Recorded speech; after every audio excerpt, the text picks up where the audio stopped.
Greek partners. It includes partners from Estonia, and it includes from Italy, the University of Naples.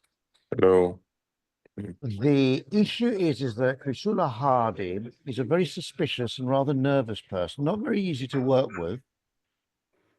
Sometimes I enjoyed working with her, but she's holding on to the application. Yeah, she submitted it, but she's got to give us a copy of it. It's ironic, isn't it? We're supposed to be the co-participant. Yeah, so she's got to give us a copy of the wretched thing. You'd have think. And I said to her, look, Clare, we're not going to steal any of your ideas. I know how that feels. I've had that done to me. I know what jealousy is. I've lost jobs because of jealousy. Sure, no. I mean, so reassure her. I'm going to suggest now, because she went into hospital and she had an operation, and doctor's orders were that she should be stress and anxiety free for 20 days. Well, those 20 days are over now. And I'm going to suggest, can you, Thomas, you, Christian, and me see about having a meeting with Risula I suggest we have a meeting with a Zoom meeting on Friday. Okay, well, feel free to suggest All right, so I will contact. Yeah. Is that okay, Christian? Yes, Valchad is checking the diary. Just a second, please. That should be fine. I prefer mornings, so what morning would be no earlier than, say, midday, because you're in Paris, you're a year, and Berlin, you're an hour earlier. Sure. Aren't you? So, okay, well, look, we'll keep that stuff. We're having a business meeting about the Delphic Academy later before Easter, well, so let's we'll keep those kind of details for later. But thank you, Pyrrhus. Okay, so that's done. No, our treasurer. Please finish your thoughts, Pyrrhus, and then we continue, please. Well, my thought is that having us, you, Thomas, myself, and a meeting with Risula to make her understand that we're not villains, we're good people, and that she can give us the application in full, including the budget. Sure. That's the main reason I want to be on this meeting, is to make that point clear. So I give her a tinkle on the old dog and bone. Sorry. And you said on Friday, and you said Friday. I prefer in the meeting in the morning, but again, I have to talk to her and see what she thinks. Right. Okay, thank you. Can we move on, Pyrrhus? Thanks for that. Let's go on to Christian. You're next on the list here, please. Okay, maybe we'll move on to Uday then. Uday, could you introduce yourself, please, properly to the group? Yeah, hello. Sorry, you have to unmute, sir.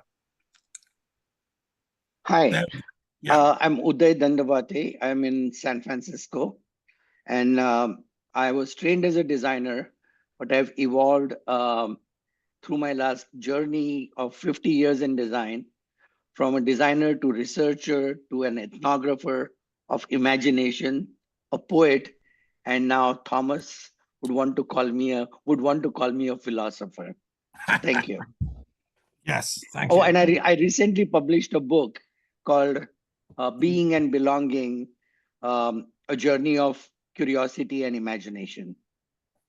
Thank you.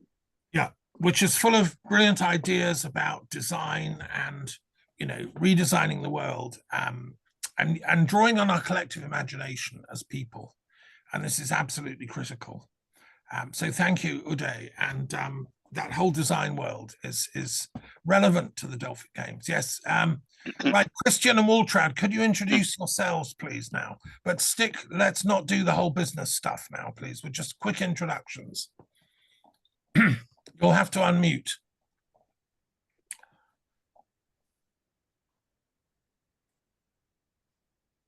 At first, let me finish just a short question. Pyrrhus, you will let us know the decision from Risula. Yeah, that's okay. Okay, fine. When we will meet on Friday, you will send us by email, yes? And please be a bit patient, Thomas. We are struggling with English, And so you speak your mother tongue, as we know, and so do not interrupt or interfere or cut us off. Would be wonderful. Well, I can't say anything more than the Delphic Games are to bring a new initiative. It's not a project. It's an initiative which remains alive. It needs the scientific backing. Without where you come from, there is no future. And that's why I'm grateful, Thomas, that you and friends of yours will join us, because it's important. Otherwise, we just struggle without any roots. And to serve, let's say, peace by action, not just by talk, this is the main target of ours. More I can't say at the very moment. We will find out what each of us can contribute to this aim, and where we are just listeners. That's all I can say at the moment. Yeah. Okay. Thank you very much. Andy, I know you're going to be our first speaker, but just do a little introduction again, if you can. Of course. In a nutshell, I'm a singer, composer, and interdisciplinary artist. And I was thinking about what actually I am, and I wrote something down earlier on today. So I'll leave you this, and let it mull. I create stories and atmospheres that resonate with aspects of the human condition, that in turn provide access to that which is greater than ourselves. And I do that with music, sound, and audiovisual installation. So I make commercial releases on albums, I perform, I do sonic related projects that are often site specific and away from the concert hall and away from the gallery. Thank you. Right. Thank you, Andy. Welcome. Benno, please do introduce yourself. Yeah. Thank you. Yeah, I was approached by Christian through Inger Mette, and Inger Mette and I met through the Jena Declaration that I was founding and designing. I did that as UNESCO Chair on Global Understanding for Sustainability and as member of the World Academy of Art and Science. And at the same time, I'm also a chair at the European Academy of Science, also for the field of sustainability. Christian and Inger Mette were very interested in one of the key things that I'm doing with these projects is to integrate the arts in a new way into the sustainability policies of UNESCO. That's what I try to do. And to see the arts not just as a decoration of scientific projects, but as the really key of sustainability, in the sense to develop a new aesthetics in our interrelation with our natural basis, and to design new ways of sustainable forms of living.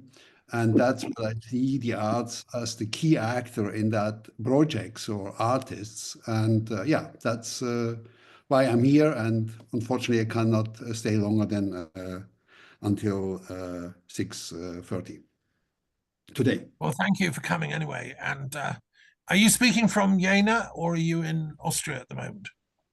No, I'm from Jena in Germany. Yeah. Okay. Yeah. Greetings. Okay, Elif, do introduce yourself. Hello, welcome. Thank you very much, Thomas. I'm now in Didima. Didima is a place where the Apollon temple is. Last time I was in Africa, sorry for connection problems with the internet in Africa. And I am a writer. I have a book. Now my second book is published. It's called Harmonia, Volume 1. It's about spirituality, channel messages, serving humanity, and where humanity is heading towards the new timeline. It sounds a little bit like a science fiction, but channeler is downloading like an oracle messages, and I'm doing this since 20 years.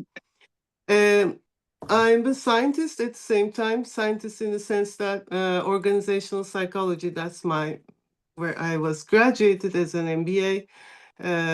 I didn't go an academy because it was a little bit complicated here in this country, Turkey.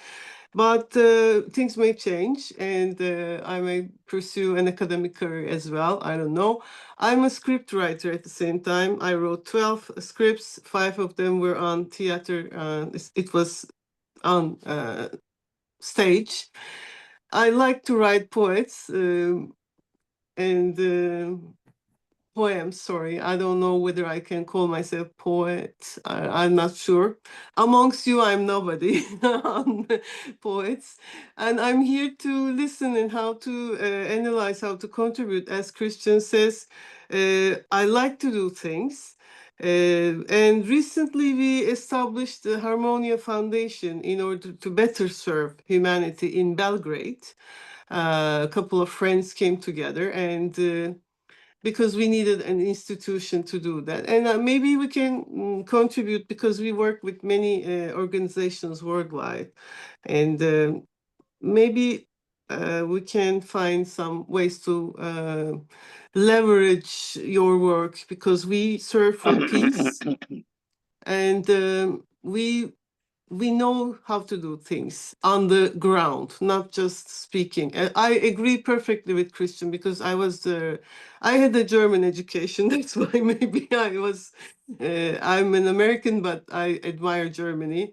And that's why I established one of my companies in Germany. And I know what you're talking about, Christian. Good. Okay, well, thank you. Thank you. Thank you. Welcome, Elif. Thank you, Okay. Thomas. Yeah, Alex, let's move on to you. Hello. You'll have to unmute, sir. Yeah. Hello, everyone. Before I go, well, maybe I'll go and then I'll introduce the other Alexander on the call. So my name is Alexandre Beauharnais Romanovsky. A few of you know me on this call. Actually, the majority of you do.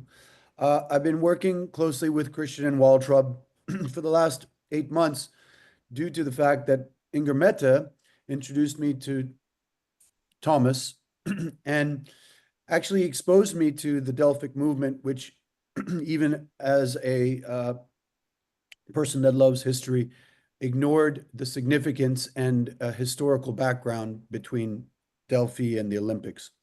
So I was quite enthralled by all of it and attracted by the philosophical principles of the movement and wanted to be more helpful to professionalize it and raise the level of visibility and let's just say international appeal.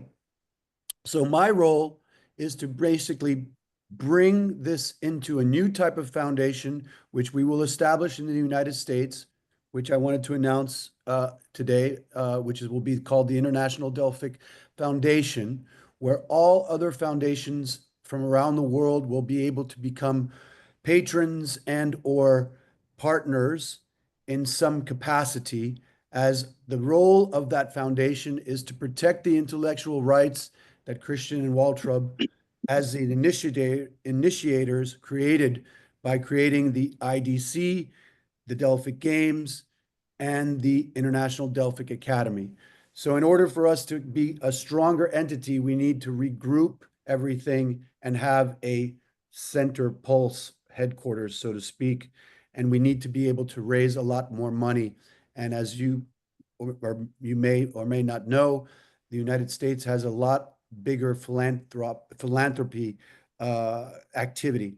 So my role is to really make sure that the Delphic Games is supported by the International Delphic Foundation and that we find new strategic partners to support the games, i.e. network providers, streamers, and or sponsors for the next Delphic Games, government agreements.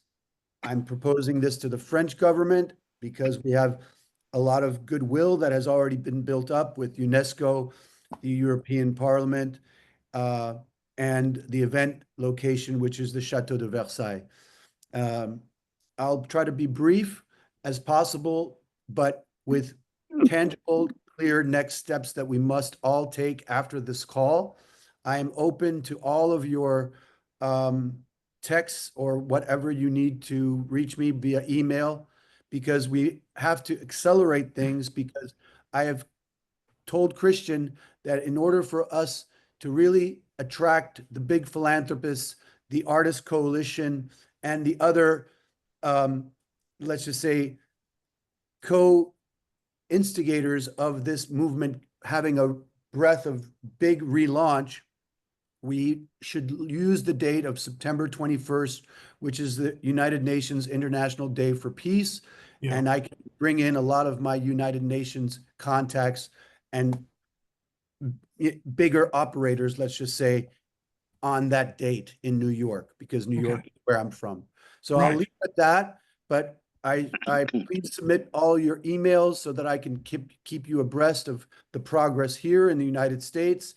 And I will just say in parting, I'm very keen on developing a curriculum with the IDA and Thomas and all of yours contributions and ideas, because this is what academia is missing, is this new type of let's just say after school program that people who are looking and yearning for this type of information and fulfillment in terms of arts and culture can get. So I give a lot of homage to Christian, Benno, Thomas, and all of you here, because I know that you are doing everything you can to make that accessible to as many people as possible. Thank you very much. Right. Thank you. Can you introduce your next guest, the other Alexander, please? Yes. My next guest is Alexandre von Busch. Alexander has a very interesting career, both as an artist and as an entrepreneur. I'll let him take the floor from here. Welcome, Alexander. You'll have to unmute. Yeah. Unmute yourself, Sasha. Unmute. We don't hear you. You need to take. We don't hear you. Okay. Yes. Hello. Right, Hello, everybody. This is my name is Alexandre von Busch. I'm professional art of history. I have PhD. My work is like North Renaissance. I originally from Latvia, and this is my degree is like from Moscow, is Moscow University. I live now in New York. I'm professional portrait photographer. I work 5 years. I work like private photographer, General Secretary United Nations Kofi Annan. I work like project as Gregory Colbert, Ashes and Snow, as big project is like traveling and take pictures animals as human as worldwide, and like 24 expedition worldwide. And this my big work, and this my big project is open air museum. I start as my project 2007. This is my project as realization is London, is Barcelona, is Moscow, St. Petersburg, is Belgrade. And this is big project is like represent masterpieces is from worldwide museum and different city, and like demonstration history art is from worldwide. And this is my idea, introduce my project open air museum, introduce in Delphi Games. And this is like cover project, and this my role, and this is my friend is Alexandre Beauharnais introduce, and Christian, and thank you very much. And this my role is like networking, global networking. My role is like represent is my project is open air museum. And this well, thank you very much. Thank you, Alexander. Maybe you could send us something in writing, about this project. That would be helpful. Yeah, to see what you're doing. Yeah. Thank you. Okay. Claire, could you go next, please, madam? Yeah. Hi. Welcome. Hi. Thank you. Lots of energy here. I'm an empath. I'm sure most of us probably are who are here. So feeling all of that, it's kind of overwhelming, exciting, intense. I'm a multidisciplinary artist, a healer, an educator, a community builder, a performing artist. I instigated the creation of the Rights of Nature initiative, which at one point filed with the California state government to put into the US Constitution. That document still exists and is open source, collaborative in nature. I'm excited to hear a reference to Ashes and Snow. That's the second time in the last 2 days that's popped up, so that feels relevant. I would request, for instance, Pyrus, when you introduced yourself, you said everyone knows you. I don't know you, so I still don't know you. So please let's not make assumptions, because we're all moving fast. Everything's moving fast. So the more we can disclose, the more I think we can generate that which is within us to come forward at the right time in relevance to one another. Anything else I can tell you? I live in the San Francisco Bay Area, but I am about to become very transient and probably more based in Europe, responding really to the needs of creative community building. My background, both academic and experiential, is consciousness. That's my great love, consciousness, creativity, and the exploration of frequencies in real time. So that's me. Right, thank you. And Happy you're to a be musician too. Yeah. Thank you very much, Claire. Inga Mehta, please do introduce yourself. Welcome. Yes. Greetings to everyone. Inga Mehta Stenseth. I'm literally in the middle of nowhere. I'm in middle of the high mountains of Norway. I'm looking out at the White Mountains, approximately 0.5 meter with snow and -3 in the night. And it's at 700 meter above sea level, just from Molde, the coast where I'm living, and it's cutting me 5 hours by train to Oslo. House of Consciousness, Claire. I was just offered an office in a House of Consciousness in Oslo, where we're also designing a peace park. And today, 3 hours ago, I was in communication with the Global Youth Coalition. We're having close to 7,000 applications to be part of the climate educational program that I'm kind of facilitating with Oxford University as a founder of the World Climate School here in Norway, and the international support I've had from Alexander and all of you. We are really working with China on the deep ecology movement. So my other partners was in the meeting today was from Hong Kong, Augustine, who Alexander and I met at COP 26 in Egypt. And then my Chinese partners, who is also based in Ibiza, working with the deep ecology movement with Arne Næss and the Nordic inspiration into the Chinese Tao energy. And we already are facilitating 2 different, one study trip is going up to the Himalayas. And since last meeting, I've been organizing the international, on the webinar perspectives, an international webinar on water from Egypt, China, Norway. And to connect that with the first international day and celebration of the 10 years decade for the glaciers and snow from Himalayas to the North Poles and South Pole, etc. Really dedicated to the blue.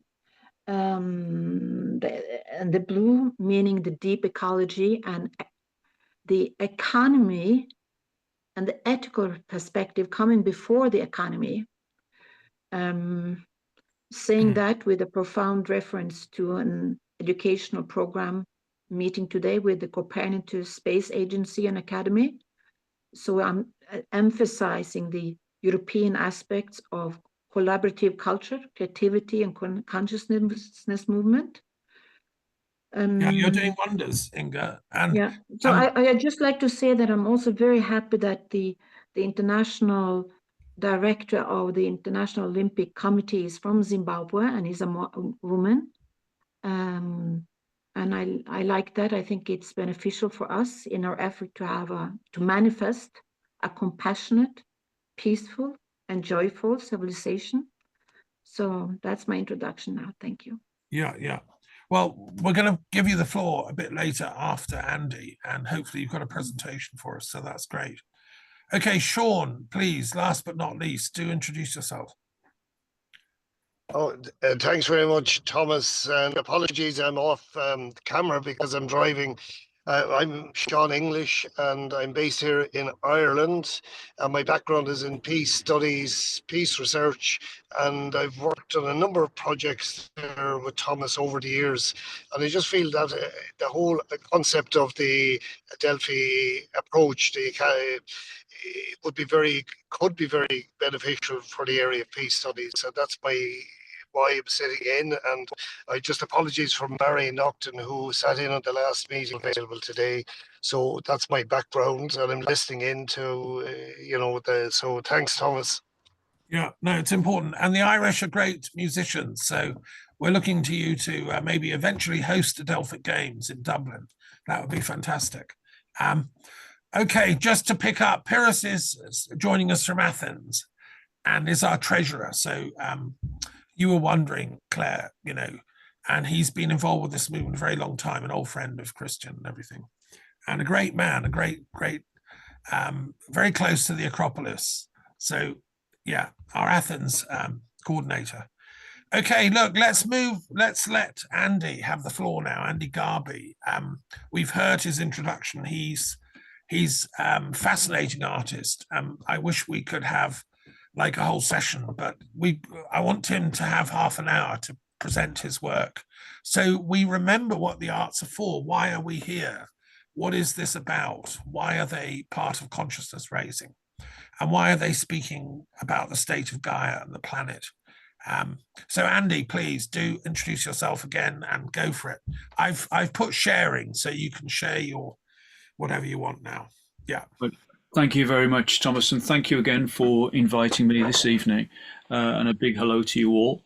Let me think how I can start this. So you'll have to forgive me in advance because I don't use Zoom that often. So if I mess up on sharing, it will be entirely my fault. I would like to split things succinctly into three sections, perhaps, and talk a little bit about my background, which leads on to why I do what I do, and how this is manifesting itself and how I can actually take that forward to the future. So looking at my background and the way I was introduced to the International Delphic Academy, and thank you, Inga Mehta, thank you again, and to Thomas, because there are lots of crossovers I won't go into here because it take up too much time. But reading the introduction, the overview that Thomas sent to me, I'd like to talk about resonance in my work and how resonance has a significance in terms of the human condition, in terms of the spirit, and in terms of how sound works in that way. I am an interdisciplinary artist, and the whole idea of interdisciplinary practice goes very much with the ethos of the manifesto that was presented to me, I believe. And so I would like to talk about interdisciplinary practice through my latest project. First of all, I will give you a little bit of background. I am Anglo-Himalayan, or Himalayan, as some people like to pronounce this. My mother was born on the edge of what is now called the Meghalaya, the abode of the clouds, and spent her life in an orphanage in the Himalaya before meeting my father. My father is opposite end of the spectrum, English, very down to earth, from a mining village in the county of Derbyshire. And so even though my DNA is quite exotic, I was brought up in a very poor environment on a council estate in England on the edge of an industrial town. And so I have a particular direction and insight into the way in which I deliver art, because I've not been a hothouse kind of environment all of my life, as many artists have. So I've come into this environment through a very circuitous route. Where I grew up was on the edge of the countryside, and that was my saving grace. So I was able to connect with various aspects of that, and to try and deal with a lot of things which were happening to me as a child, which I later became to recognize as preternatural states. So I was subject to a lot of precognition, premonition, dual consciousness where I would actually be walking down the road and then I would actually be seeing 100 yards, 100 meters further down the road from that perspective. That would be happening to me all the time. How I was having cataleptic experiences, so I would be going out of body. I'd be meeting characters in cataleptic states. All of these things were happening to me, and I was trying to make sense of this. And I decided that I wanted to do this through the vehicle of my art.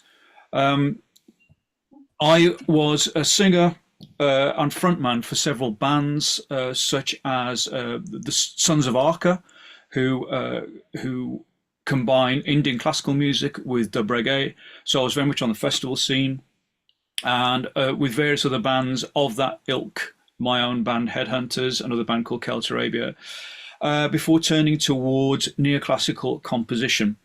I did this because I will talk about water in a second, but I've had to bend like water in the way I'm actually carving my career forwards. Unfortunately, I sustained nerve damage to my larynx, and my vocal career took a very weird path. And I've had spent the last 14 years rebuilding my voice. And so the project I'm talking about is very significant and very special to me. The IDA symbol is water, and I think that's a fantastic choice.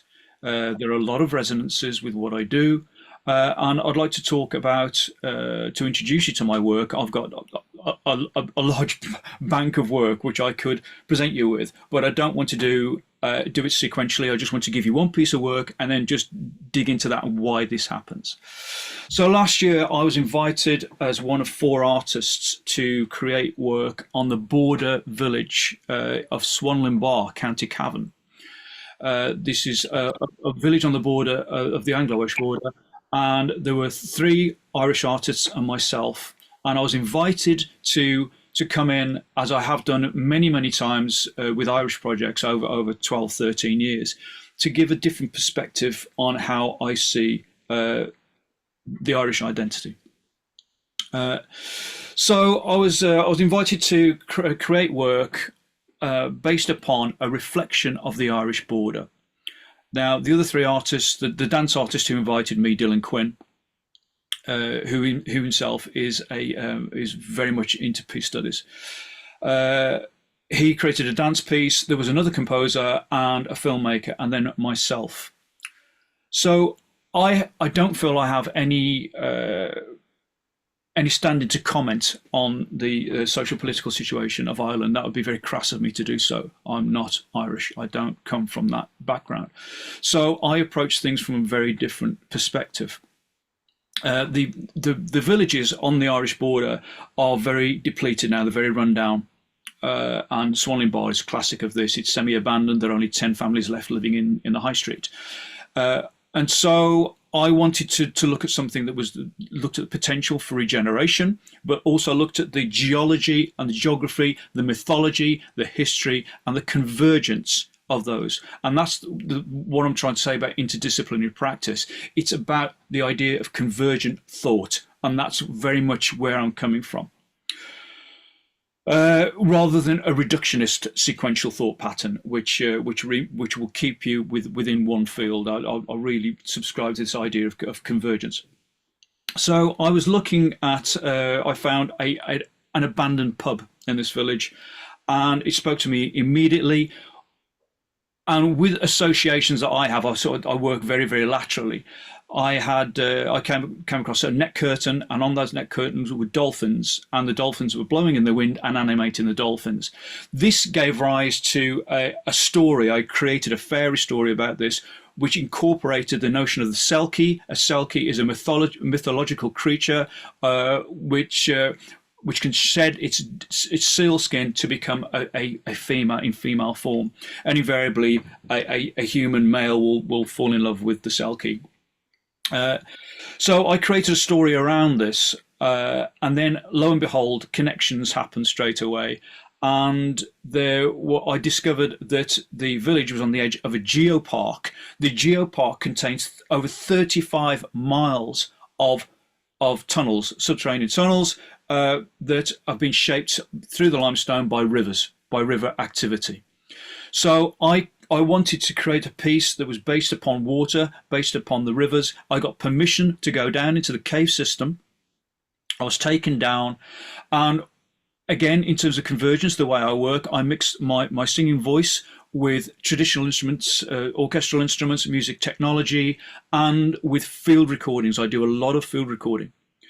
So I went down to the caves and recorded the natural sounds inside the caves. This was inside a place called Marble Arch Caves. And through these recordings, when I had them to go through them, to go over 2 hours of recordings, I found that the dominant notes produced by water drips inside the cave on still water produced F sharp. F sharp is a fundamental note found in ancient monuments around the world.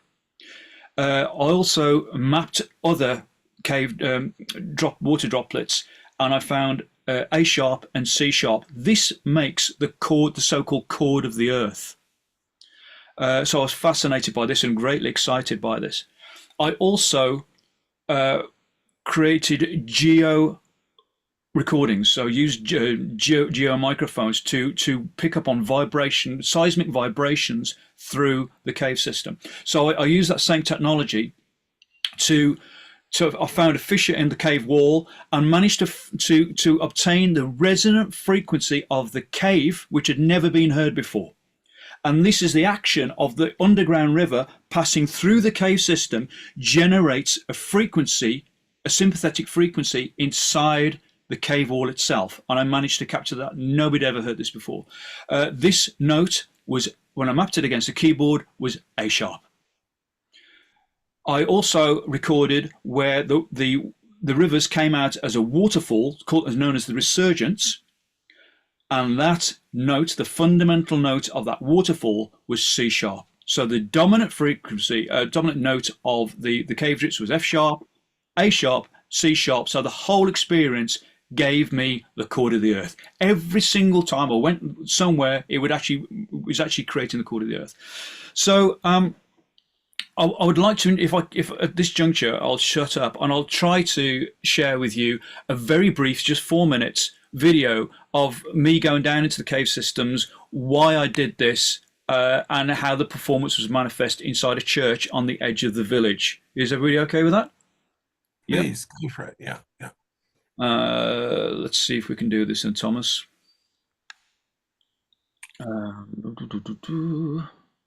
Touch screen.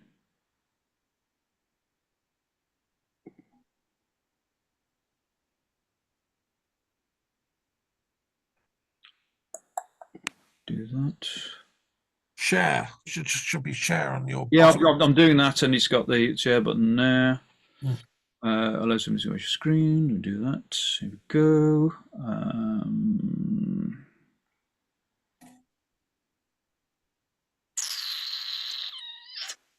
Thank you, Andy. It's very exciting. Watching me fail miserably trying to open this the file. Yes, it's riveting. So I know. Is it on video?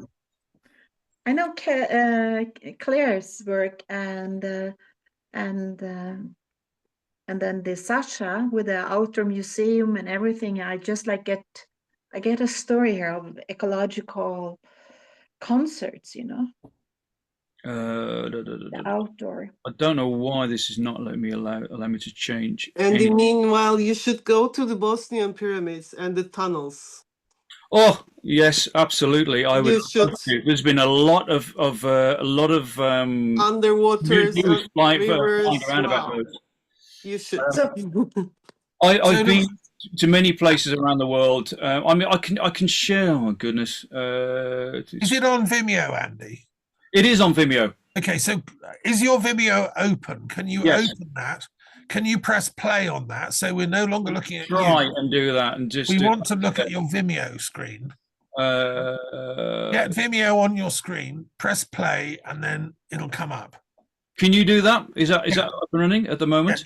No, we can't see it yet because You're not running it. 21 grams was created as part of Can you a see any of sonic that? performance lung No, that now do share. I see in the Irish border village of Swanlin Bar.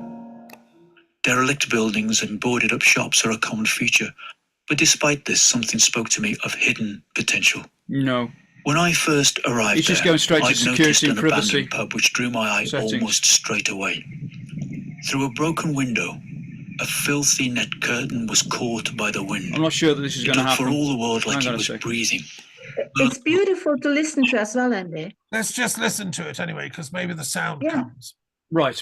What I'm going to do is I'm going to think about a contingency very rapidly here, because I do want to share work, but I don't want to do it with that's not going to sort of do it justice. It's going to be piecemeal.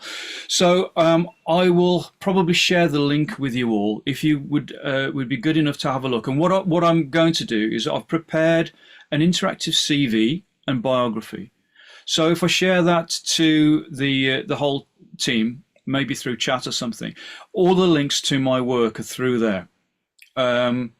So what I'm going to do is I'm going to give you an idea of what my voice was like before the nerve damage, and what I've retrained to use it in a way which has taken me a long time. But I'm actually very happy with the result now. I've lost an octave and a half. I used to have 4 octaves, now I have 2.5. But I've started to create music which is very intimate and very real. It's getting a lot of response, which is very good. It's a real shot in the arm for me. So I'm going to play you a little bit in terms of a sound file of what I used to sound like in terms of when I used to do phonetic vocalization, and see if we can do it that way.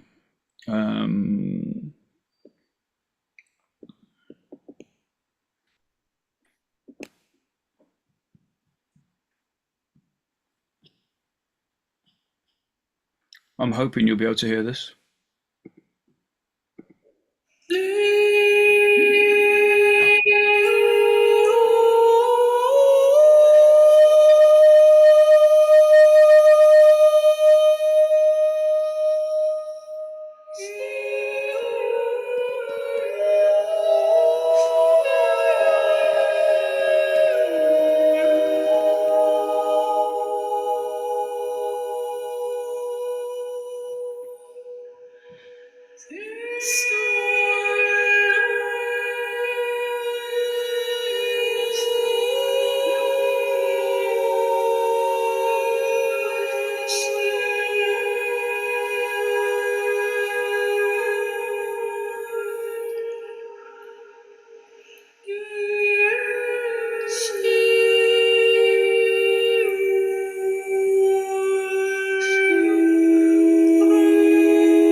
Beautiful.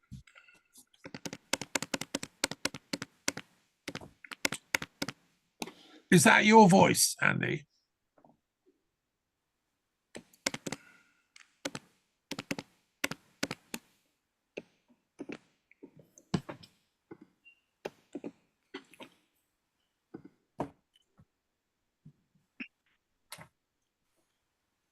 Forgive me, I had to do tasteful fade there. So,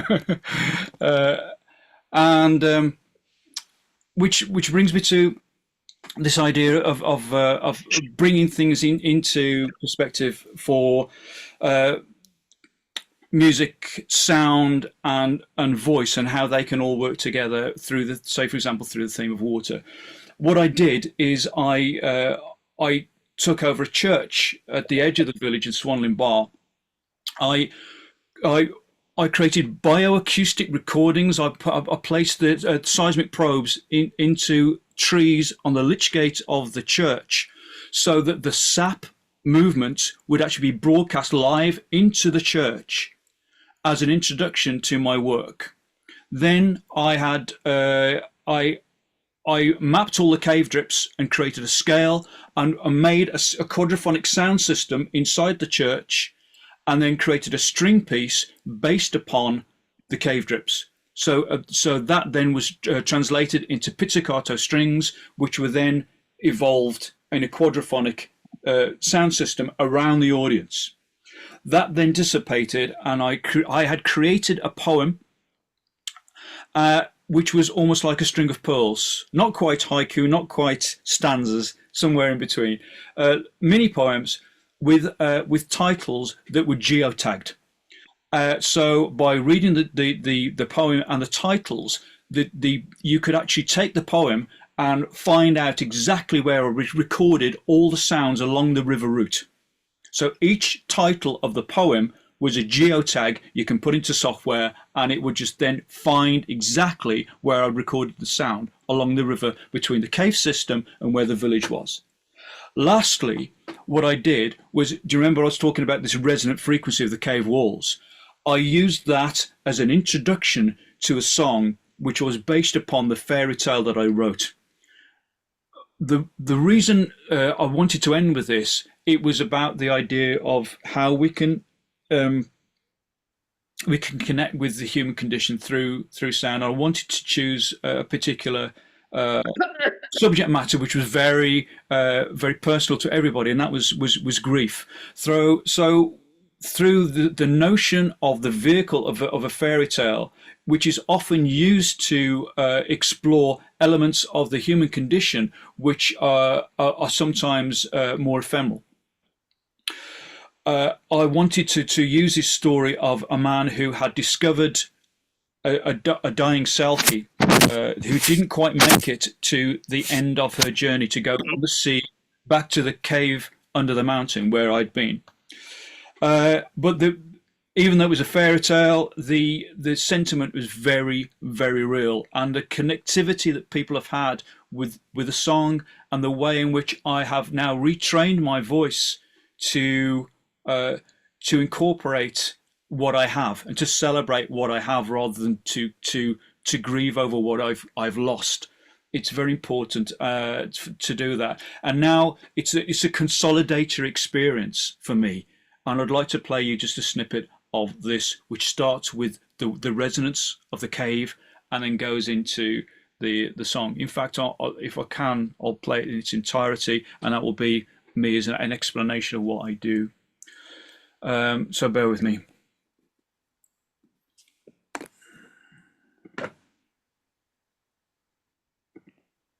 This is a little bit quiet, so please bear with me.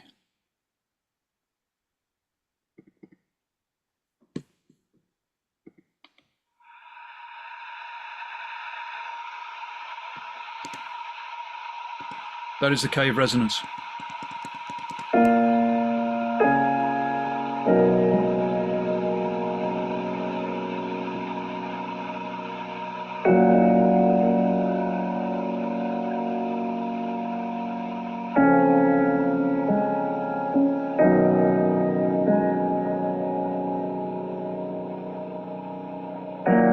In a village that held its breath through a gouged out eye, in the wilderness you were lying there.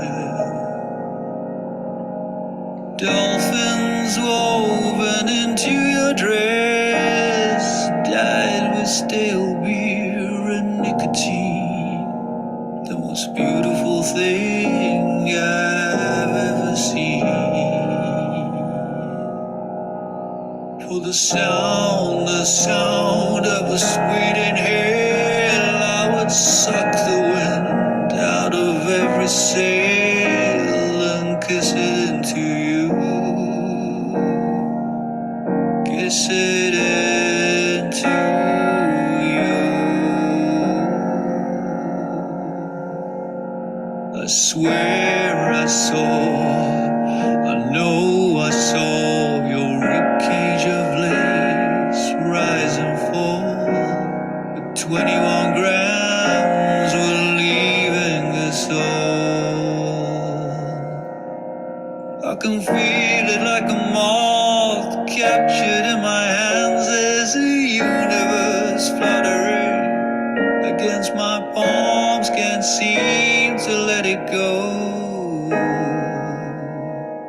For the sound of a sweet inhale, I would suck the wind out of every sail and kiss it into you. Kiss it into you.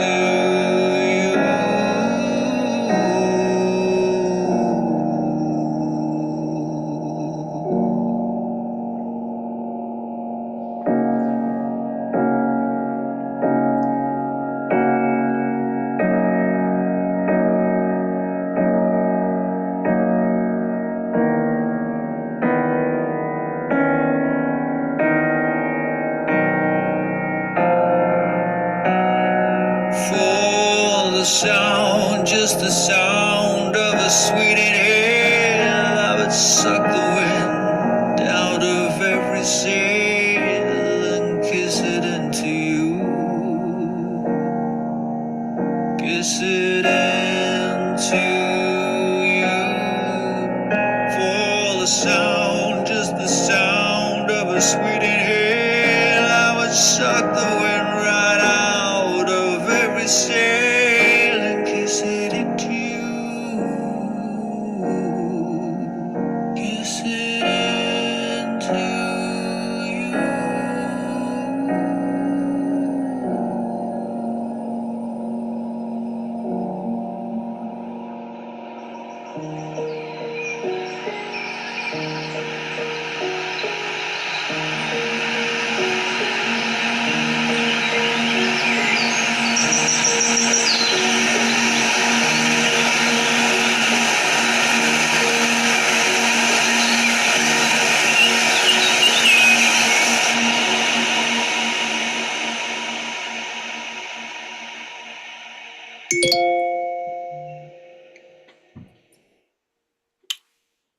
So that was 21 grams. I don't know if you can hear me at all. Yeah, we can hear you. Okay. So that was 21 grams, and that finished the entire piece. So it's the idea. In addition to this, because I'm an audiovisual artist, inside the church I created water caustic projections using the actual river water from the Clare River. So I actually had a fish tank installation all the way around the church, and projected light through the fish tanks, so that the church was bathed in water caustics when I was actually performing this. So this was my project last summer. This is the most recent interdisciplinary project that I've been involved with, and I'm currently sort of creating sketches now for the new album. But in terms of the way in which I engage with sound, it's very much a seeking, really, in terms of how because from the childhood experiences that I've had, I've always felt that there's something to be connected to at the periphery of my vision, something which is greater than myself, which can be accessed through sound. And the research I've been doing as an academic, as well as a practitioner, very much points to this, and that's where I'm heading. I mean, I started a project to do with capturing the inherent acoustics of buildings at risk, and I'm very much into the idea of sound as the preservation of sound, the sound of places, the sound of buildings and structures, and that's why I'm very keen on members here being part of UNESCO, because I've been sort of trying to sort of find a way to chat to people about intangible heritage and the way in which sound itself, sonic qualities have a need preserving and need capturing. And so I initiated a project so I could capture as many internal spaces as I could through something called impulse response recording, which makes a sonic photograph of an interior of endangered places. And that's an ongoing project, and that's called the Unsung Antiquarium. So as a singer, as a sound artist, as an interdisciplinary artist, this is the kind of flavour of what I do. And I release commercial recordings, as well as making a welcome return to performance after a long struggle away from the stage. So that's me in a nutshell. I mean, I would like to share a lot more with you, but because I think because of time and because of the video restrictions, I would like to share my interactive CV with you, and I would be very grateful if you just dip into it, just have a look and see what I've done collaboratively as well, because I work with fashion. I work with Louis Vuitton. I opened up the 2015 fashion show at the Louis Vuitton Institute in Paris, as well as my work with capturing sound diaries. I've been to quite extreme places. I've spent time in the Himalaya, capturing sounds there, in the High Tatra Mountains in Poland, in Banff, Canada.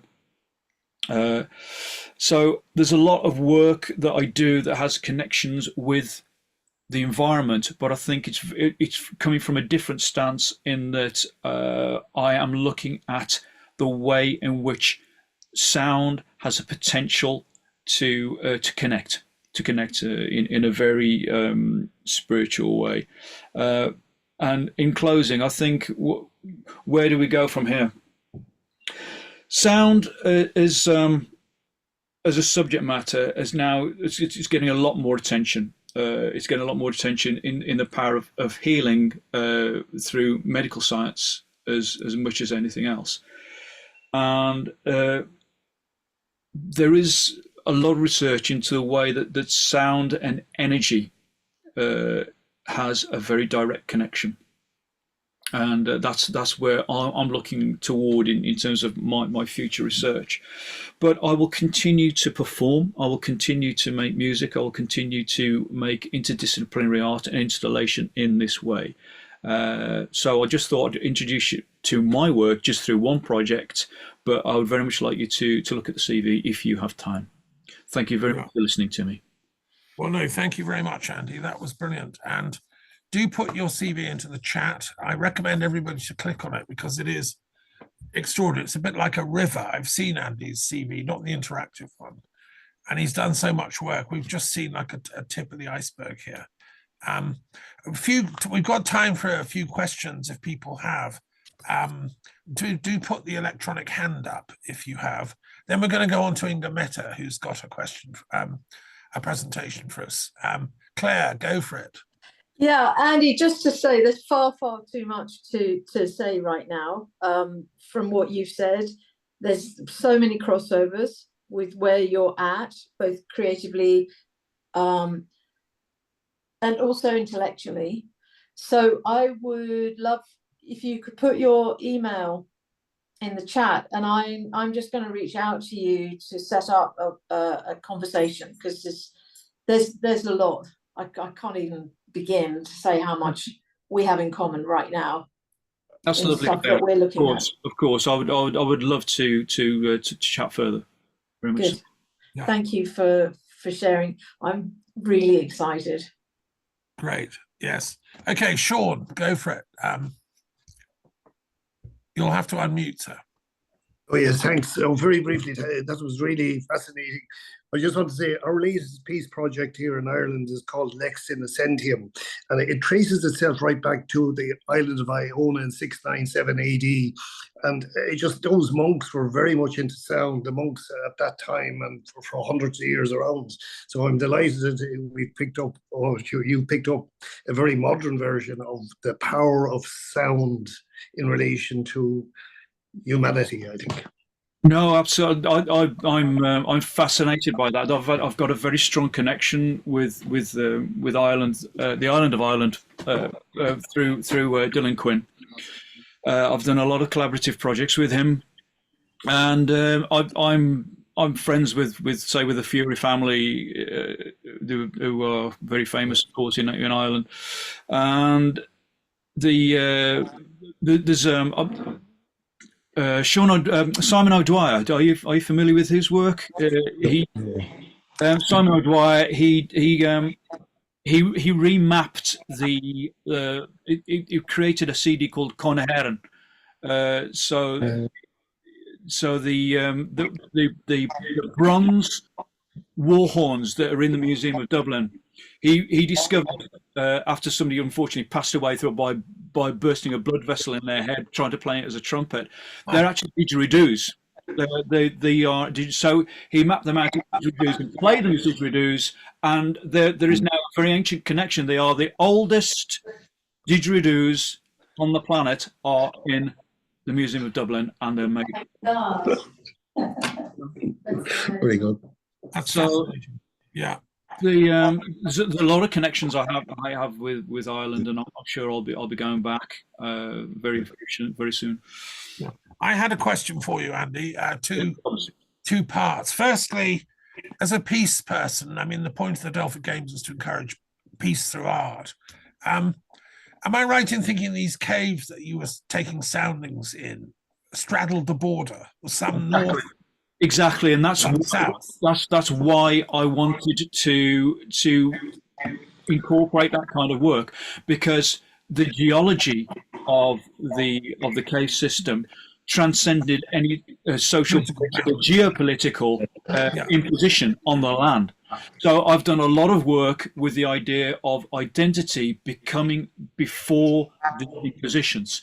So I've done a lot of work with the idea of the Tuatha De Danann and the Fir Bolg, and the way in which there is this beautiful, seamless intersection between mythology and recorded history in Ireland as well. It's just fabulous how it's interchangeable.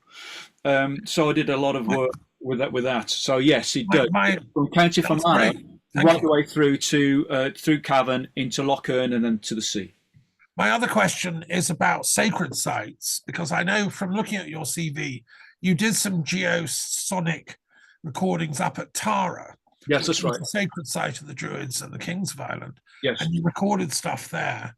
I wondered if you've been to other sacred sites, and would you be able to go to Delphi if we can organize it and do some soundings in the Oracle Cave there and stuff like that? I wonder that would be an amazing project, wouldn't it? It'd be a fantastic project, and I would jump at the chance. I mean, I've been trying to arrange a project with Inga Meta where we're going to map the sound of a particular frozen lake in Norway, and use that in an environmental sense. But yes, very much so. I've been to several sacred sites. Obviously, Tara's the main one in Ireland. But I've spent a lot of time at around the Rollright Stones in Oxfordshire, which I'm sure you know, and I've spent a lot of time in Cornwall at the megalithic sites there, Karnak as well, temples in the Himalaya as well. Okay. Well, I think there's a lot of work to be done here, and we should all remember, of course, Apollo was the Lord of Music, and Delphi was a resonant place for music. It was core to the Delphic Games in the old days, was the music. And now we've got new technology, new ability to do this kind of earth music. What I loved about your presentation was we're hearing the sound of the earth. when you talked about the chord of the earth. Yeah. Is that your phrase? Did you invent Oh that? no, it isn't. It is a thing actually. So there is a resonant frequency of the earth, which is the chord, according to certain thinkers, is the F sharp, A sharp, C sharp. But if you look at, say, for example, the great Temple Pyramids, the temples in Giza, the Great Pyramid is the resonant frequency inside the Great Pyramid is F sharp. It has been mapped scientifically as that. It's not something which is sort of hearsay. There's been a project which looked at resonance inside the chambers as a potential energy source, ancient energy source. Yeah. Well, that's fascinating. Elif, do you want to come in here? You're in Didyma, which is Apollo's other place. You'll have to unmute, madam. Yeah, it takes time to unmute. Sorry, I admired the work, Andy. Thank you very much for sharing, and thank you for those folks who invited you here. I want to ask you: have you ever tried reconnecting through frequency? Because you're playing with the frequencies very well, and we're researching it. Any interdimensional connection? Have you ever tried that? No, but you've touched on something which is very close to my heart, because it's something I wish to experiment with. Because the thing is, yes, that's what I felt, because that is the ultimate thing one person on Earth can do. And please let me have your email, because we have some ways to do it. That's what we do with Harmonia Foundation. Okay. So I started a PhD in the idea of looking at harmonic resonance inside spaces to enhance a transcendent experience. That's right. But you cannot do it alone. Then we're looking at interphasic resonances. But the thing is, I would like to talk to people such as yourself, where we're looking at the terms vibration and frequency in a very precise and targeted way, which stops us from, when we're entering into discourse about the idea of the spiritual realm, the idea and spiritual discourse. A lot of people will bring their own opinions about consciousness, their own opinions about we do a lot of work on vibration, right? Yeah. Vibration. So it's good to have a common understanding of what we mean by these terms, so we move things forward from an artistic point of view, from an exploratory point of view, because quite often people will interchange these terms, for example, or use them in a context which is not necessarily helpful to move things forward towards any kind of interphasic activity that you're talking about. And I am fascinated by this, absolutely fascinated. So yes, well, I would love to talk to you further. Okay, and one more thing, maybe, may I, Thomas, this is just to put a relief, maybe Claire would understand it better than I do, because she does healing as well. You didn't lose your voice octave. You were given that experience for your own protection, because you were trying this interdimensional switching with frequency, which is not allowed when you do it alone. This is to protect you. Once you know how to do it in a group, we do it with groups. We never do it alone. It's very dangerous. And we do it with the people who know how to do it worldwide in 49 countries. So not only Turkey. And you are going to be given that back to you, your voice. It was just temporarily taken from you. You didn't lose it. Okay? Thank you. Are we talking about work with Stephen Greer? Sorry, we know Stephen Greer. We talked to him. Yeah. And somebody in US about space. We have some connections. But may I take, Thomas, this opportunity? First, I want to invite Thomas because I admire his work, and I admire him as a person, to be the speaker on some projects we call Voices of Harmonia. this is going to unite a lot of people who know about many things. We call the satellite consciousness. Satellite consciousness means looking at something from different perspectives and with 360 degrees, and all of us represent one angle. So if we talk, just like talks together right now, but it's a limited time, we complete that consciousness satellite.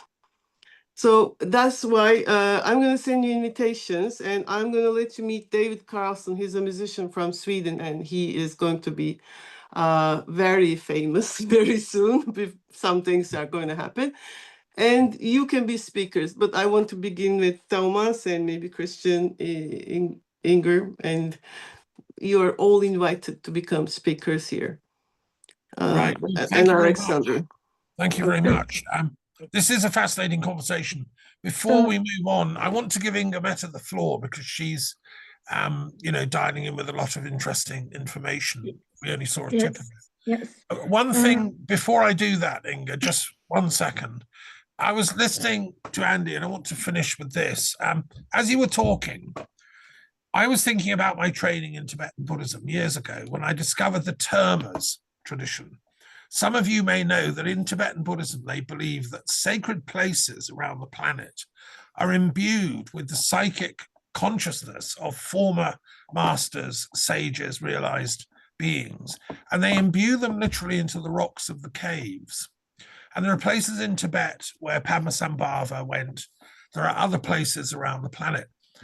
Maybe I'm thinking, like in a few hundred years, but I believe we're almost at the point where we can have the technology to pick up these traces, these termas that have been left. Now, that would be sort of what Elif is talking about, interdimensional access. But in the world of psychical sciences, I belong to the Society for Psychical Research in London. They've now got what's called voice hearing equipment, and you can pick up interdimensional voices and stuff using special kind of sonic equipment. How would it be if we sent Andy down into Padmasambhava's cave in Tibet and actually managed to pick up these traces?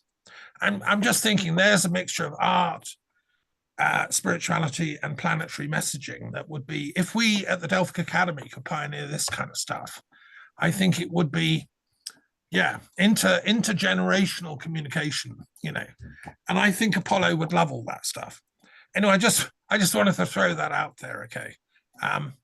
Inga, it's your turn. We want to hear from you, my dear, in Norway. Please share. Yes. Thank you, Thomas. I think I'd like to first of all acknowledge the beautiful moment that this group is having together.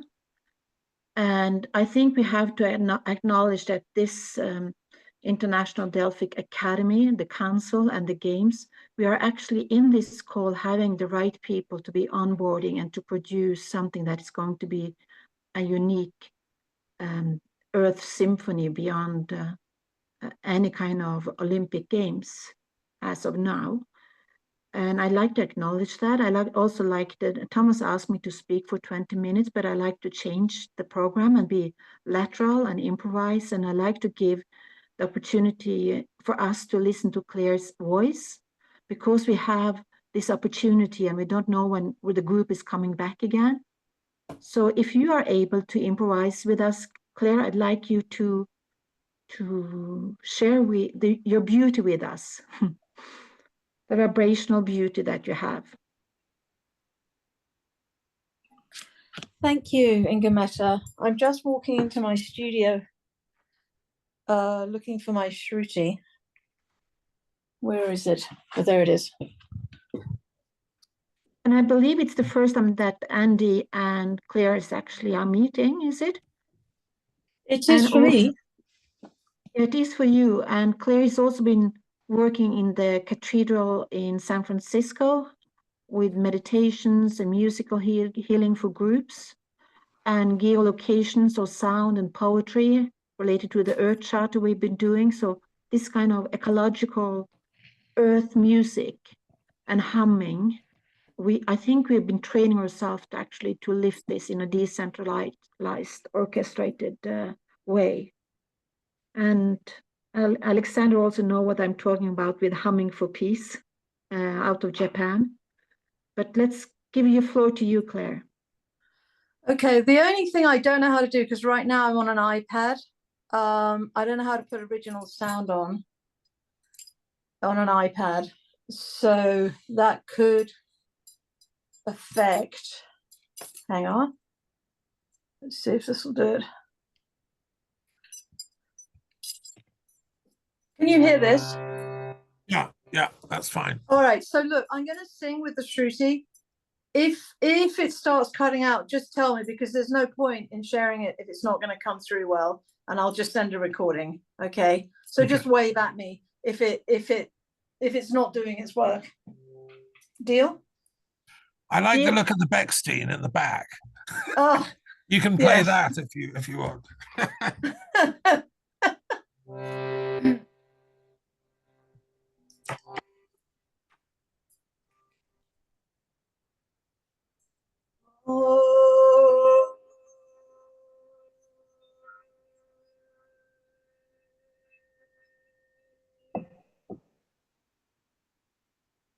We must wave to her. What? We didn't hear it. It's cut, I believe. Yeah, you're stuck on talking mode. Yeah, so on an iPad, it's just... Yeah, it won't let you do music, I'm afraid, properly. So send us a recording, Claire. I'll send you a recording. Yeah, but And since Inga Meta wanted to give you the floor, tell us about the work you've been doing at Grace Cathedral, because we'd love to hear about that. Yeah. Well, I'll introduce you to some of my instruments too. Okay. So I work with bowls, shakers. I make instruments of bone and shell. I travel to different lands to gather some of the materials from nature. That's my Beckstein. And I listen. I listen to the wind, to the earth, to the land, to the water. I record everything. I do lots and lots of field recording, like Andy. And it's challenging. It's challenging and sometimes quite dangerous. I just spent 3 months in Orkney doing exactly that. And I do videos from those called Soul of Place. So part of my work now going forwards, it's been like this for about a year or two, is that I do this work and then I create something, and it's a way to listen to the land, listen for the land, to the land, and then generate something on behalf of the land. And my voice is an instrument of peace and transformation. So when I sing, I'm working with frequencies. I don't do that intellectually. I do it instinctually. I am trained in music theory, advanced music theory. I've been playing the piano and doing music all my life. But the most important thing that I'm doing, like with Grace Cathedral, for instance, there's a relationship that I have with the space. So I know how to bring it alive, like where to send my voice, and also this balance between the silence, the listening, and then the generating, and how that creates kind of a toroidal, I think that's the word, or amplification of energy. So it literally shifts energy. A lot of people refer to my voice as the voice of the earth, but it's the voice of a lot more than the earth, because it's not just attached to the physical. It's very much of the ethereal as well, and it's also of the rawness and the grief. Also, something Andy mentioned. So I have an ability with my voice to generate that which is in the room, and that which wishes to be known. And in the knowing, it gets integrated, and in that integration we elevate. So it's very honest, it's instant. That's why I didn't want this to be a wash. It's like, no, it has to, you have to be able to hear it, otherwise it's wasted. Not on me, but on you, because I still get to experience it. But some of the things I want to do is I go and travel and I give voice to places. I go where I'm drawn to go. I spent 3 months in Venice. I always go out of season, so there's less human noise. and to just create a relationship by showing up and listening. And then I generate sound. So I've performed in palaces in Venice, and in pubs where literally people just stop talking. Noisy pubs, silence. And then I'm finished, silence. It's incredible to watch, and it's been happening for decades. So I'm not surprised by it, but I do still enjoy it. I enjoy the fact that there is an aliveness in sound, and I'm researching sound for how it can help us understand ourselves in terms of our consciousness, our relationship to energy, the relationship between energy and consciousness, and what we're really here to do, what we're really here to become. So sound to me is the vehicle. It's not the only vehicle, but for me, in terms of where my deepest focus is and where my highest intelligence is, it's around sound and how sound can travel between the cracks of form, how it generates form, how it moves form, transforms form, and so on, us as form. But of course, we're more than form, we are sound. So it's this thing about relationship between sound, vibration, and healing. When the thought forms of mainstream reality are too dense, as humans, we get compressed into these shapes. We get more compressed. That affects our ability to be connected with the higher realms of knowingness. And when we are in touch with those higher realms of knowingness, we experience that extraordinarily beautiful light freedom. And that's where the sounds themselves can just travel through all the crevices, both in our skulls and in our bodies, but also connect us really deeply to the earth, because we kind of need that springboard and that belonging in order to ascend without leaving behind earth. It's not, we're not anti-flesh, in other words. So I go and do, they do meditation walks at the cathedral, in the labyrinth, which is based on Chartres Cathedral Labyrinth. I've been working there about 10 years. I also do music for the yoga there, but sometimes I do 3-hour improvisational concerts with people that work with laser lights, very high energy, really clear, beautiful energy beings who work with laser lights. They send those through the rose windows, and then I improvise with the lights, and the lights then improvise with me. And I bring other people into that sometimes, so that we can show people how possible it is to be in real time, to be present with one another, and then therefore become simultaneously interdimensional. So that ability to be present and to experience ourselves that way, by listening to the sounds of the earth, by being informed of what place has to say, the stories of place, not just human, but collectively, that it's just the most extraordinary way to have a sensing experience of our coherence, of our relationships, our togetherness. There are lots of conversations about frequencies that I find sort of interesting and perhaps a little distracting. People talk about A440 versus A432, and about the Schumann resonance and about different frequencies. And I think that I'm happy that there are people focused on that research, but for me, it's more about the aliveness of sound. And instinctually, one can adjust frequencies that we generate, especially vocally, really much so easy with the voice, to just tweak a sound in order to come into a person's consciousness in a way that has this kind of aha release. Inga Mette, you want to say something? No, I just want to say thank you so much, Claire, but I'm taking the opportunity to download the practical ideas that I get that we should try to manifest. And you mentioned ashes and snow. Yes. And what comes to my mind now that the Olympic or the Delphic Games and the International Delphic Academy can actually organize as a moving circus, like the Ashes and Snow, with a concert orchestrated, with a peace message from the earth.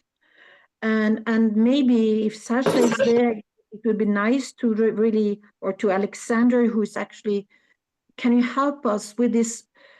We need funding to start producing, Alexander. And I can see that Andy has even the connections to the fashion industry.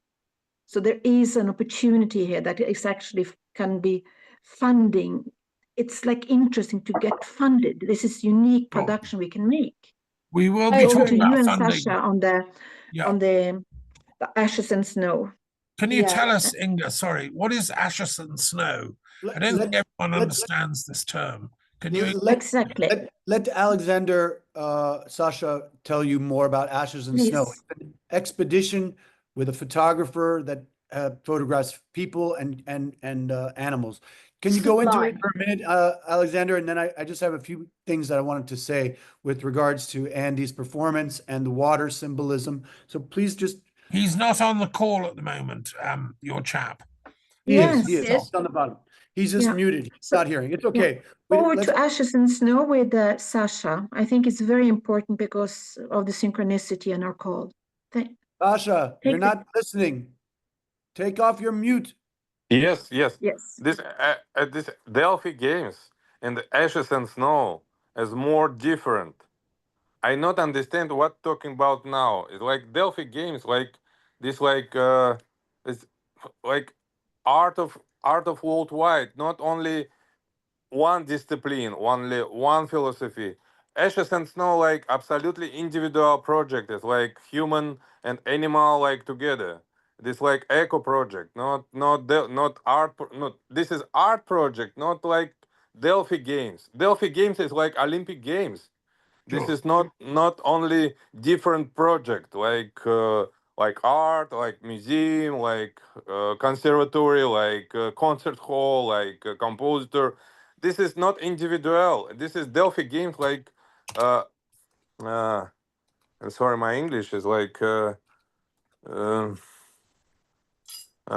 Delphi Games is like community organization, not only one project, is two projects, is three projects. This is like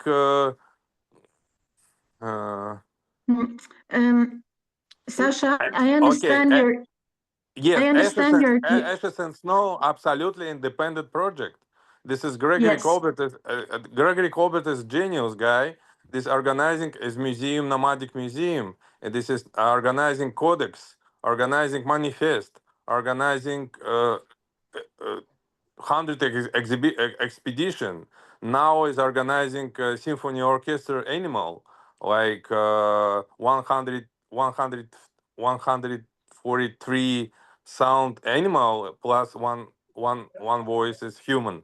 That's it. This is independent project. This is I not understand why this Ashes and Snow and Delphi Games. Can I just say something? Thank you very much, Sasha, for that. Thank you very much for that. I'd just like to just sort of wind up that bit. I want to thank Inga Mette for her contribution and especially for bringing in Claire. That was pretty awesome. I'm sorry. I think the thing about the Delphic Games is we're looking always for new art projects which might be featured in the next Delphic Games when that happens. So we're doing scouting here for possible potential projects to get excited about, to invite.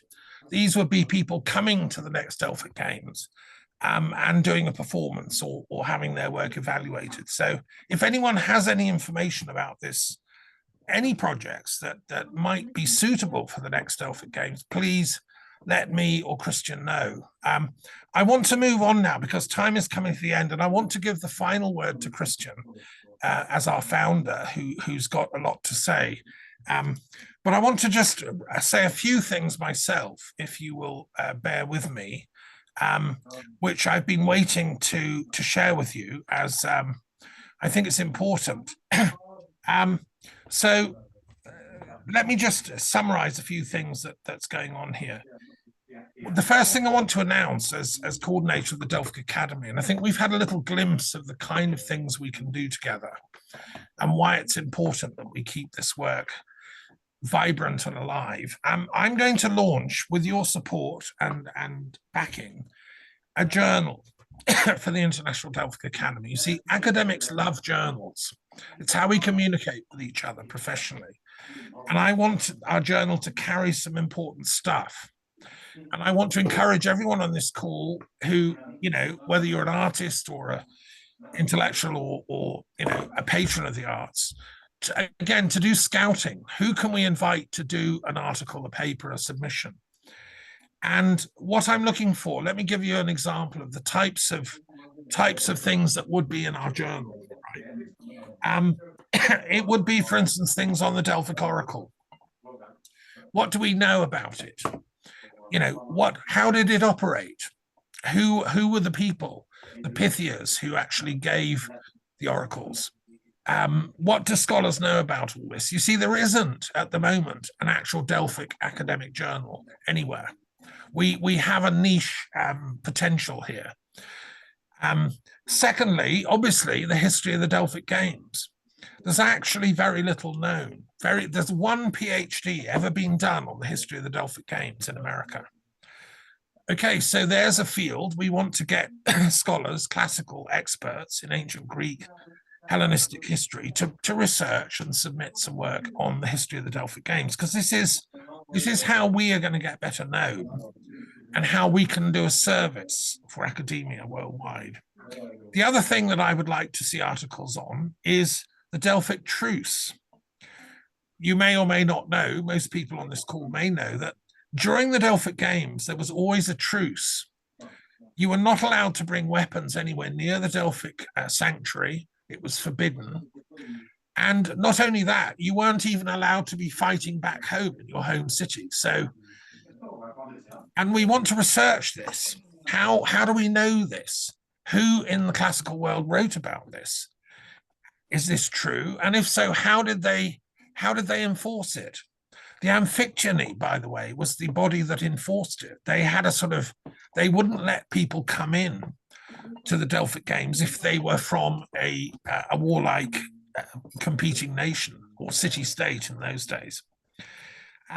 So that's really important for our time. Look, here we are as a world trying to get truces, ceasefires around the world, Ukraine, Russia, Israel, Gaza.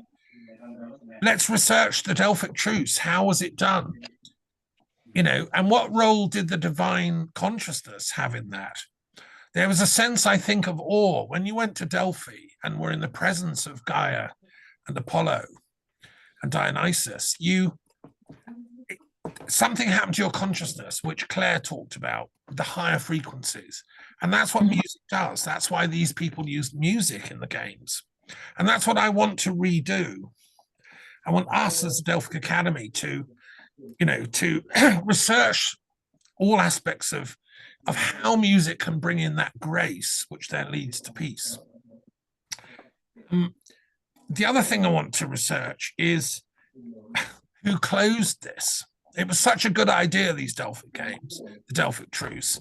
Why do we have to restart it? Why isn't it still going? Who shut it down and under whose authority and why?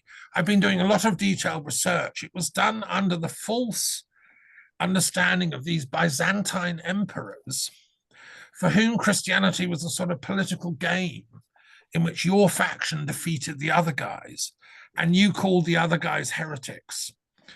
And the game was you had them arrested and tortured and imprisoned and your faction won. And they went back and forth between Arian Christians or Trinitarian Christians or Unitarian Christians or whatever. You know, it was a big political game. Well, it was those guys took the decision to shut down the Delphic Games and the Delphic Oracle.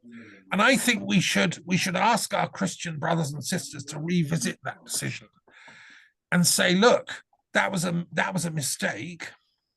You need to help. You need to now issue an official edict that actually, no, we quite like the Delphic Games. We want them reopened. You know, how can we do that? That's the sort of thing that we can look at in the journal. the other thing I want to see is I want us to focus on the rebirth of the Delphic Games. This is the good news.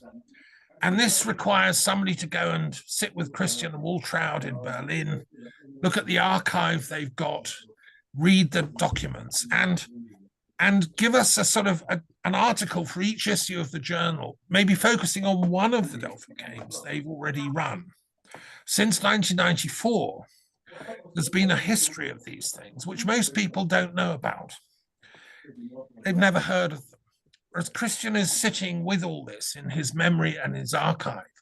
And the journal can be a vehicle for sharing that in depth. You know, what happened in the Philippines, what happened in South Africa, and what happened in Georgia, because these are historically important sequences. And then inspired by that, we can then go on and create the next ones. And then another thing I'd like to see in the journal is the question of Aristotle. Whenever you talk about academia, you get Aristotle. And he had a definite link to the Delphic Games. He actually has, some people know this, he was invited when the Delphic sanctuary burned in the 4th century and everything was destroyed. He was invited to go and piece together the evidence of what had been there. You know, well, how do we know that? Where's the source on that? What did he find out? There's hundreds of great Aristotelian scholars around the world. Let's ask them. Let's get them to write and submit stuff into the journal about, you know, the lost papers of Aristotle that he discovered at Delphi. And then the next thing, coming to the end of this, is I want to research, with your help, what were the art categories of the ancient Delphic Games? How do we know?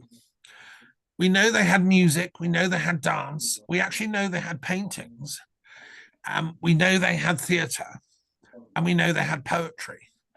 How did they organize it? What else did they have? They had some kind of acrobatics or you know, sort of other kinds of games. Well, what? And then also the other thing to research, and the journal can be a vehicle for this, is we've got our categories that have been, you know, set by Christian from the beginning in '94. How does that modern range of categories sit with the changing developments of the arts? What if people are doing interdisciplinary stuff like we saw earlier from Andy? And there are new art forms being developed all the time. There's eco art and so on and so on. How do we need to revisit the idea of these categories, art categories? Did we leave something out? Again, that's something that I'd appreciate articles on. And you may have some ideas of your own. So anyway, these are just some of the ideas. And the last thing I want to share here about music. In Britain, and Andy knows this, we've talked about it, they had this tradition of the perpetual choirs. The ancient bards of Britain, there was always, somewhere in Britain, there was a choir singing at every time of day and night. They were called perpetual choirs.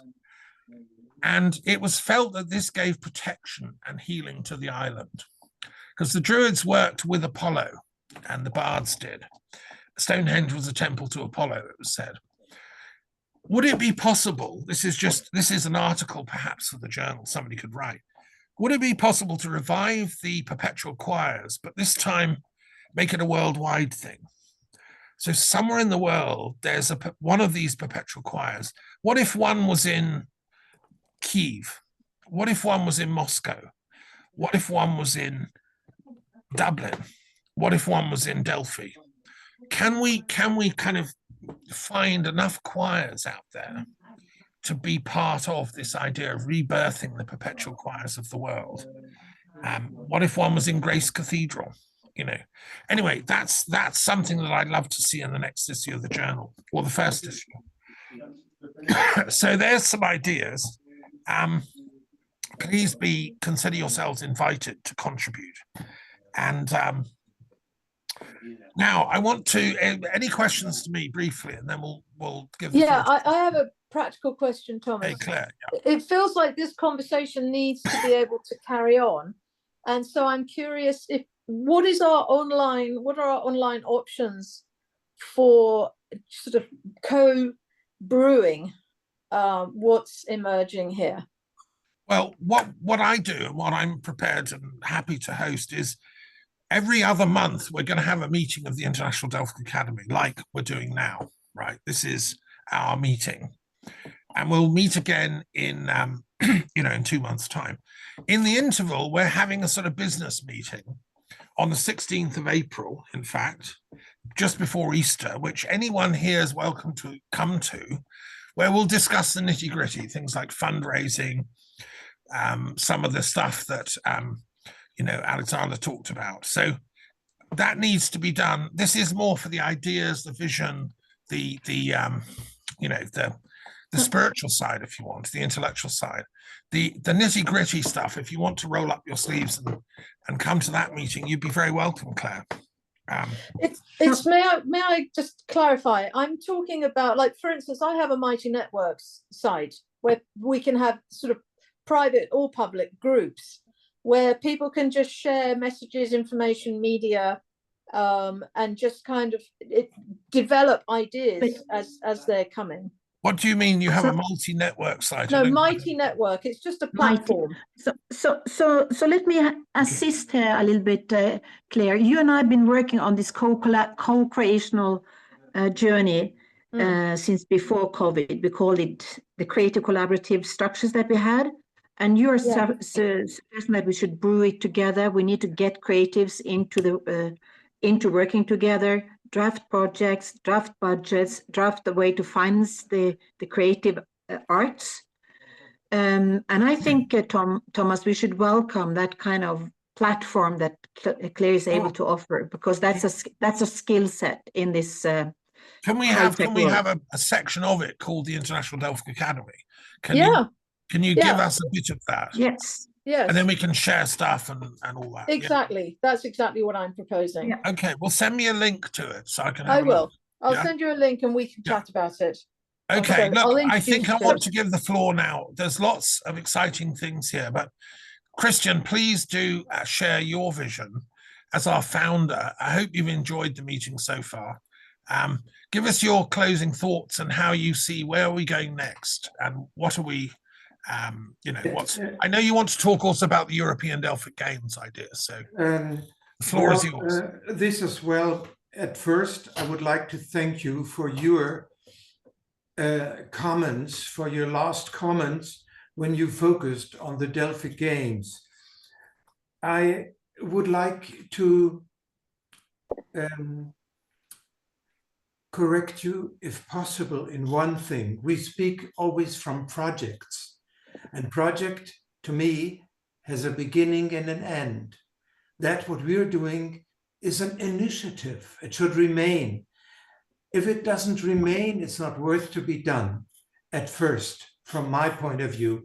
This is why I started tens of years ago and said, we have to build a floor, a structured floor for arts and culture and education, not for entertainment solely.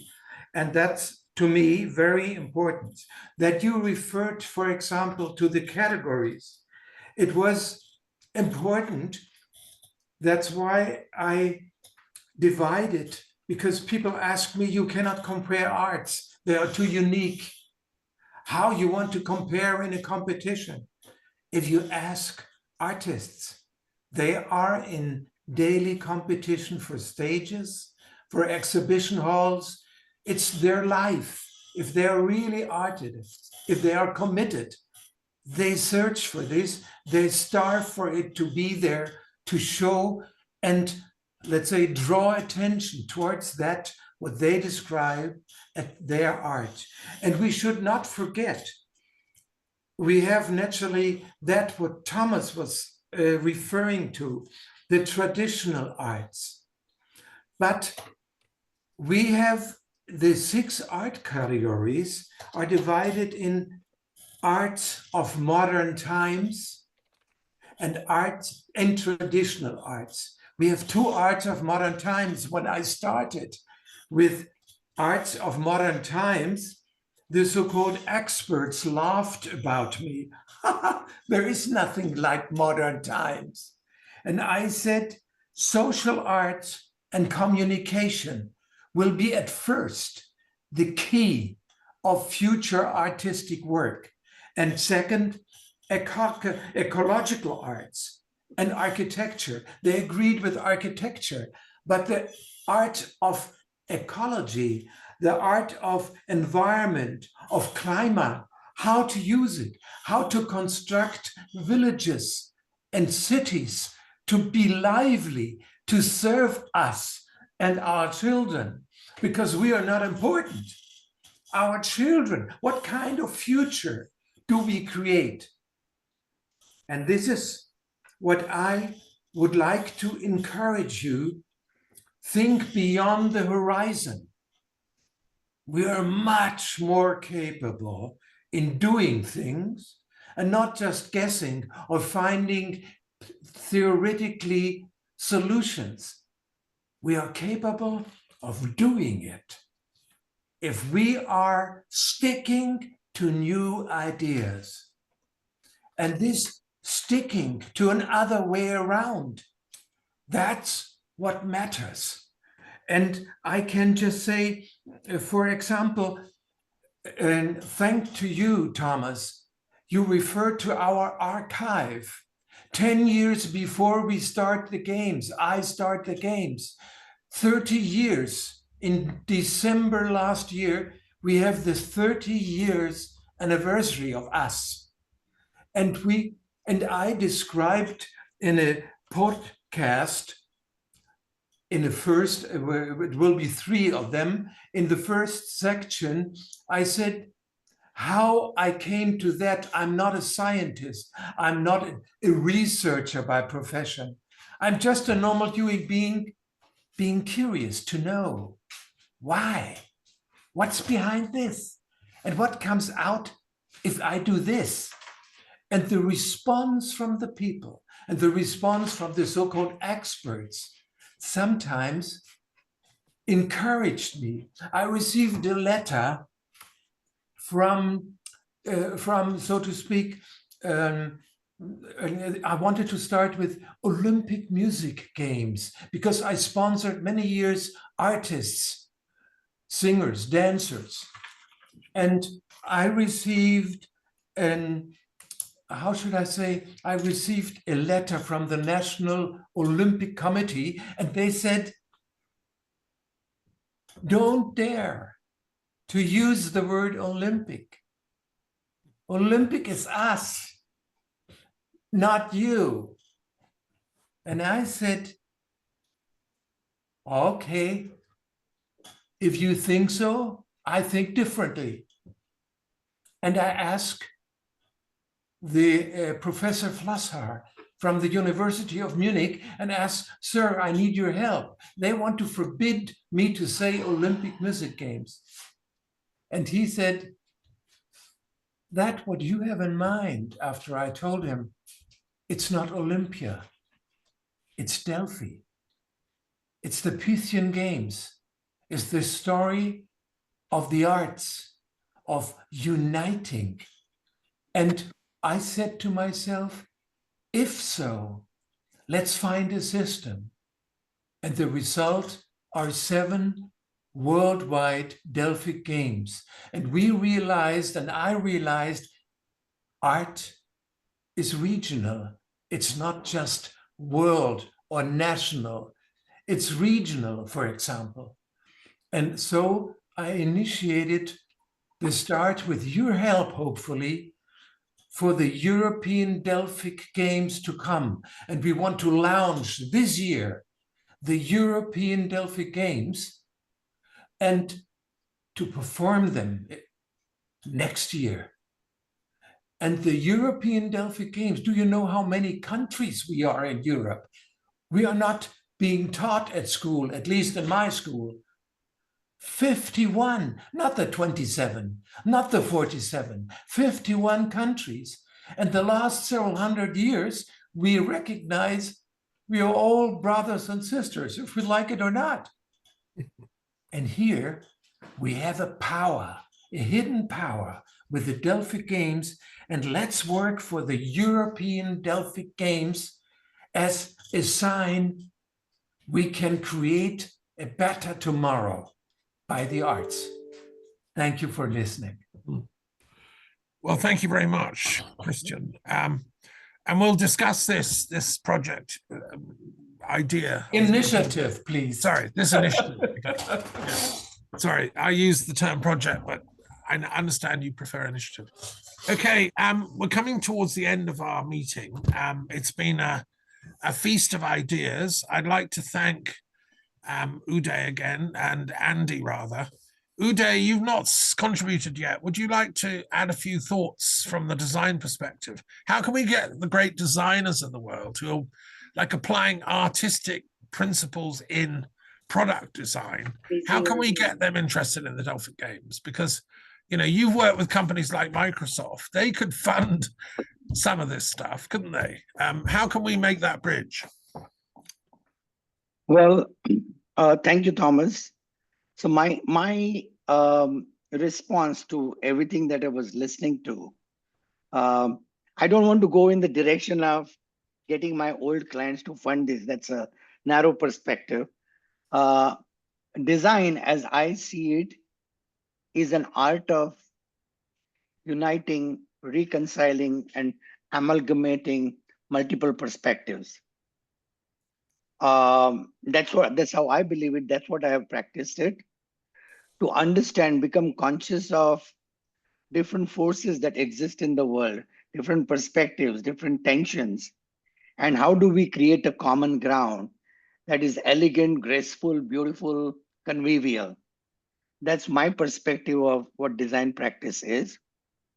From what I've been doing for the last 5 years, stepping out of the realm of servicing corporate clients and more of using my design sensitivity to inspire imagination through poetry, conversations, book reading, and oral history narratives. What I have realized is that it inspires ripple effect in creativity and imagination. People have taken some of the things I have put out and created music around it, dance around it.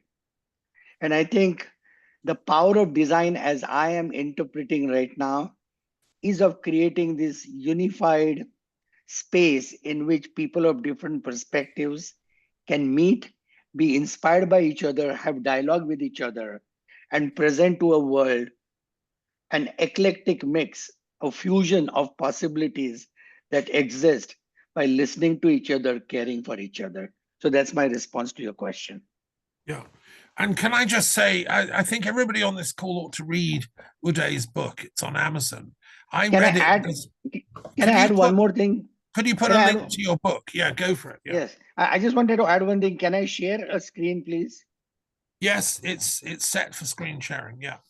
Okay. This is my book.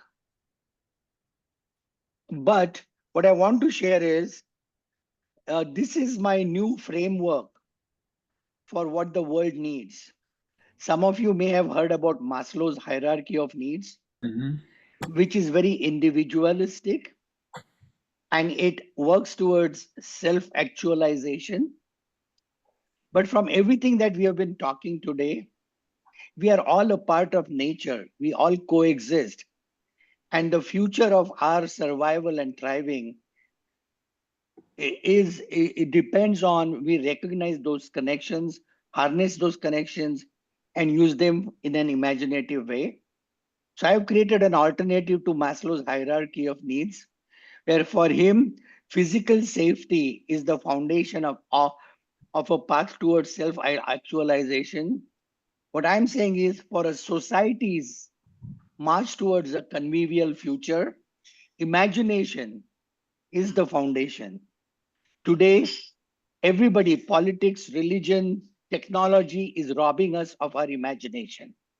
They want to control our minds. They want to monetize our desires. Instead, we need to reclaim our imagination and look at this triangle as pairs of words: curiosity and open mind, compassion and critical thinking, caring and sharing, and healing and regenerating. That is what I feel is the path towards a convivial future. And this is something that could be used as a philosophical template even for Delphi game, what we could achieve by bringing these localized uh, expressions of creativity into an amalgamation of a convivial future. Thank you. Thank you very much, Uday. I love that. And his book is awesome. Please get it because it's full of practical stuff. You can apply it in your life. And it's on Amazon. Yeah, yeah. Okay, look, Thomas, can I any just say final one last points, Alex? Yes, go for it. Yes, just because I want to get into very tangible next steps. That's very important for us because I've kind of set the clock by saying that we're going to announce the International Delphic Foundation on September 21st in New York City, which is the United Nations Day for Peace, which obviously we need to leverage better because no one has done it properly. And it's also during United Nations General Assembly. So we will be able to pull in some important VIPs. And my role right now is to go out and find the patrons of the arts and proponents of peace initiatives. One in particular that I'm going to see right now is a lady that launched the Peace Innovation Initiative. I encourage you to just check out what that is. But she is willing to help. But we need funds immediately because right now this organization is hampered by a lack of funding and a lack of cohesive task setting so that we can actually progress faster with what needs to get done. Now, I am completely aware that everyone is very busy doing their things, but in order for us to have a cohesive, let's just say, coalition, people need to start contributing to, their Delphic membership. I know that seems inconsequential, but it matters. It also helps Christian. Look, Alex, I love you very much, but we're going into the business meeting. Yes, Can you save that, please? Sure. Those that want to get into the nitty-gritty of fundraising and all that, come to the business meeting on the 16th of April. I will send out the invites personally and host it, right? And we look, and if anyone knows any absolutely superb millionaires that want to devote funding to arts, send the details to me or Alexander, and we will pursue them. That's really important. Yes. Thank you, everyone, for your time. Thanks for coming. And Alex is also involved with the film world. We're working on a film about druids together. So, there's a lot of overlaps here. Wonderful overlaps. And also, just to highlight what you just said, music and changing people's frequency with music also through the modulations of the frequency of the water ceremony and benediction that we want to make happen with the new launch of the Delphic Games is critically important. So thank you. I wanted, to highlight that. Yeah, so I know people in Britain, a woman called Kate Deneen is working with river blessings. They're working with, even an MP has got involved, going to sacred water sites and doing prayers and blessings. And these things we can plug into our work as well. With your permission, I'm going to finish with a poem because I did say I was a poet, and I want to just give you a little glimpse of a poem I wrote in Turkey. I won't read the whole thing. I went to Troy, and for me as a poet, going to the site that inspired Homer, who's one of my greatest heroes, I downloaded this poem from Paris. I won't have to tell you the story. It's called Paris Speaks from Beyond the Grave. I changed the dream to a whisper. It wasn't me that made it leave. That ship sailed all by itself.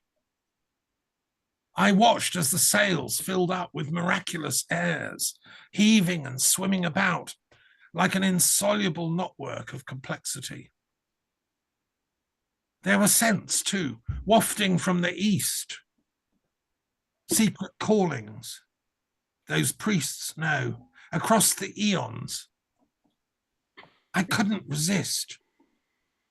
There was an eagle sighted, then a cry, followed by a resplendent rainbow. I had a promise to keep, and the seas parted wave on wave, slid asunder for us. There were chants of love. She was there with me. From before the womb, I was simple and deep. The agents of secrets following an invisible code. I was falling through space, now a warrior of air. A tear for kings and queens, your lover, like a line from a snatched poem, sung before being moved into being born again. Spirit was my solvent, the glue that held my days together and our nights. Form was something the ethereal sprites see out of the corner of their eyes. The hem of her dress, my cloak's border. After an eon in and out of bodies, that scent again. If there are any calculations to do, they are not with earthly numbers. They are with divine mathematical ploys, the numbers of reconciliations, cooperations, and glorious couplings in a century. The number of stars actually shining at any one time everywhere in the universe, whether seen or not seen.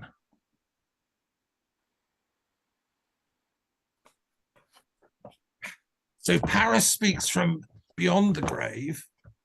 I wanted to end with that because, you know, even Trojans used to go to the Delphic Games on occasion. So look, thank you all for coming. Go with the gods' blessings, and we'll meet officially again as the Academy in 2 months' time. But for those that want to get into the nitty-gritty organization, funding, the rest of it, please join us on the 16th of April. Okay? Blessings. Thanks to all. Thank you, everyone. Thank you. Thank you. Thank you. Ciao. Thanks, Thomas. Thank Thomas? you.